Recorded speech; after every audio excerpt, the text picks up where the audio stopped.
Hai guys, CEO BlackRock baru saja mengatakan kalau Bitcoin adalah aset internasional. Ini sangat bullish sekali menurut saya. Kita akan lihat apa isi artikel ini. Ada analisa mengenai USDT dominance yang bisa menjadi pertanda bahwa kita akan bullish ke depannya. Ada juga soal beberapa koin DeFi yang menurut saya cukup menarik pergerakan harganya dan beberapa berita lainnya. Nama saya Kelvin dan saya menyajikan informasi seputar fundamental, technical, dan on-chain analysis.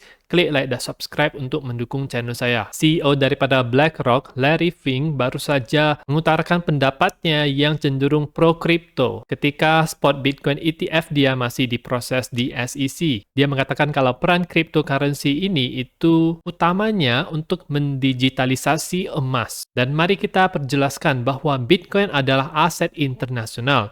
Ini tidak berdasarkan dari mata uang siapapun, jadi bisa merepresentasikan aset daripada orang-orang sebagai alternatif. Whatever country you're in, let's be clear, Bitcoin is an international asset.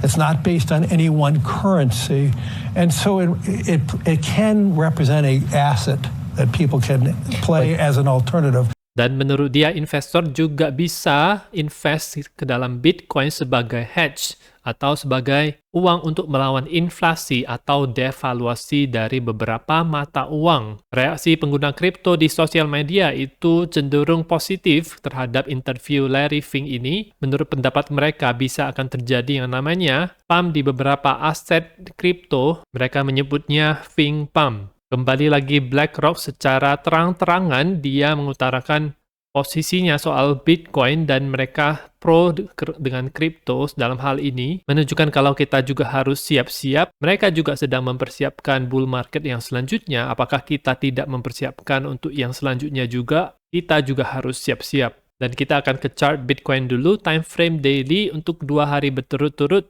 Close-nya itu merah, ada red dot di sini, dengan MACD itu ada crossover ke bawah. Jadi ini sebenarnya agak bearish. Tapi secara price action kita itu masih berada di dalam range ini, belum ada banyak perubahan sebenarnya.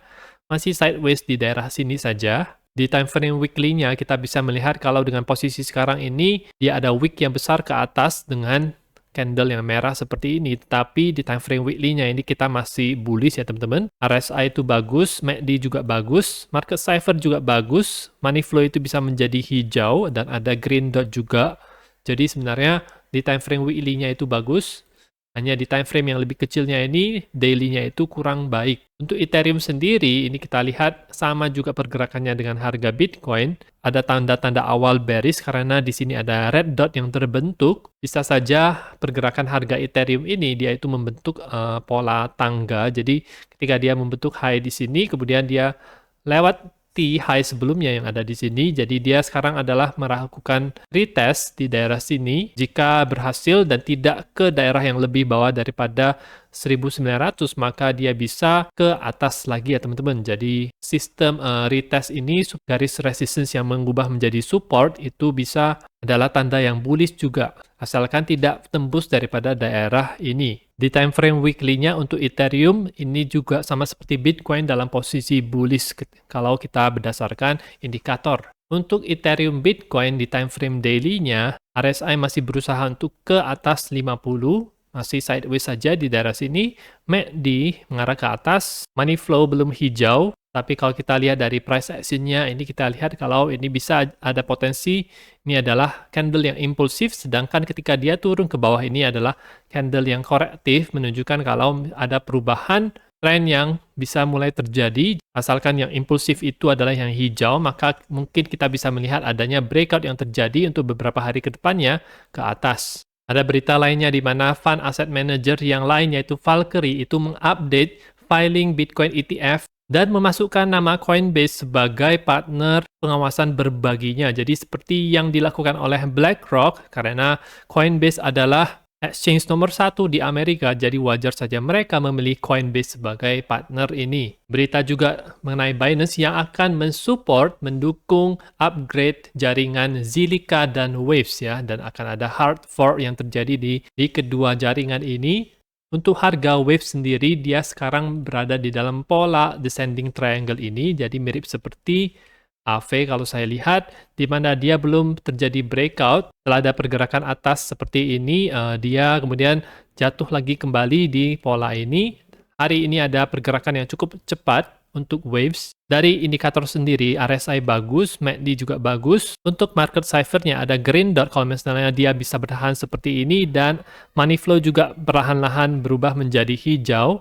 Tanda awal yang baik untuk waves. Breakout daripada pola descending triangle ini akan bisa membawa harga waves itu ke daerah 3,5 dolaran di sekitar sini.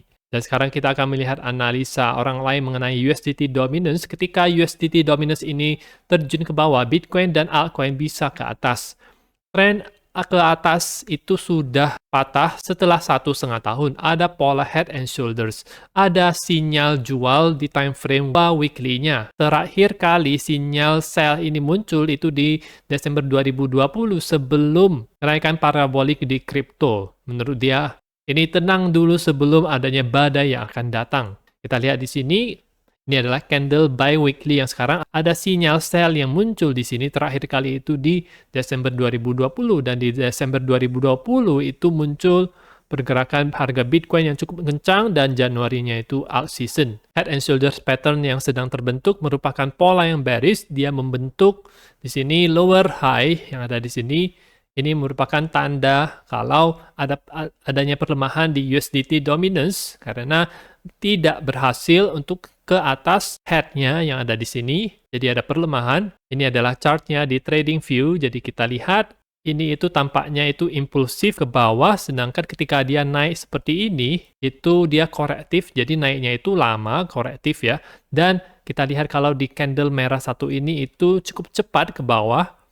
Ini menunjukkan kalau ini impulsif. Ada potensi kalau kita sudah berubah ininya menjadi downtrend. Dan hal yang menarik lagi adalah RSI-nya. Karena RSI ini bisa kita buat garis trennya. Itu sudah breakdown ke bawah. Ini adalah tanda yang menurut saya baik untuk Bitcoin dan altcoin. Dia highlight di sini.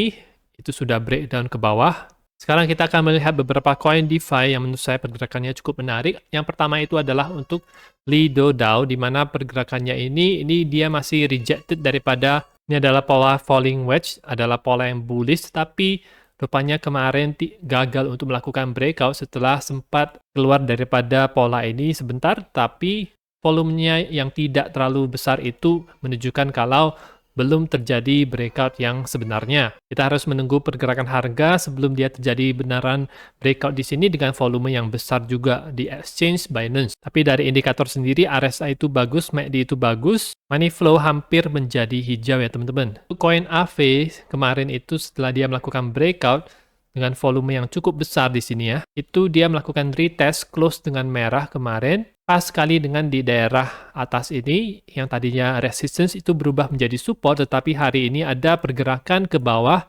karena melemahnya harga Bitcoin. RSI MACD itu cukup bagus, ini ada red dot yang harus kita waspadai, dan money flow hampir menjadi hijau tetapi belum berubah. Kita akan tunggu untuk hari ini apakah bisa close dengan baik atau tidak. Kalau misalnya dia gagal untuk bertahan di atas pola ini, maka akan bearish ya teman-teman. Untuk maker DAO sendiri MKR, dia juga melakukan retest daripada parallel channel ini ya teman-teman. Retestnya itu ada buying pressure ketika dia ke sini, dan hari ini ada dimulai dengan pergerakan ke atas. Tetapi yang harus kita waspadai adalah candle merah ini cukup kencang ke bawah. Apakah ini bisa menandai perubahan tren sementara, yaitu ke bawah, karena ini tampaknya cukup impulsif. Kita akan lihat dulu close daily-nya hari ini bagaimana. Dan untuk compound sendiri juga melakukan retest di pola ini. Hari ini dimulai dengan sedikit saja kenaikannya, ada wick ke atas yang cukup panjang.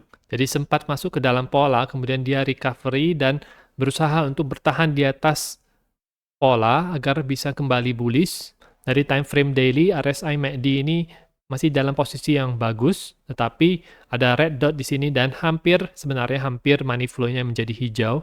Pergerakan altcoin itu bergantung kepada ETH Bitcoin. Jadi kalau misalnya ETH Bitcoin ini dia bagus, maka altcoin juga akan bagus. Jadi kita akan lihat untuk close daily hari ini apakah bisa close dengan baik atau tidak untuk compound ya teman-teman. Sebelumnya dia sudah melakukan breakout yang cukup kuat dengan volume yang besar juga, jadi ini sangat jelas sekali ya, dan ini terjadi di Binance. Ada maksud whale, kenapa mereka melakukan pump seperti ini. Kita akan pantau terus untuk beberapa koin DeFi ini, karena selama beberapa hari terakhir ini banyak volume yang masuk ke dalam koin-koin ini.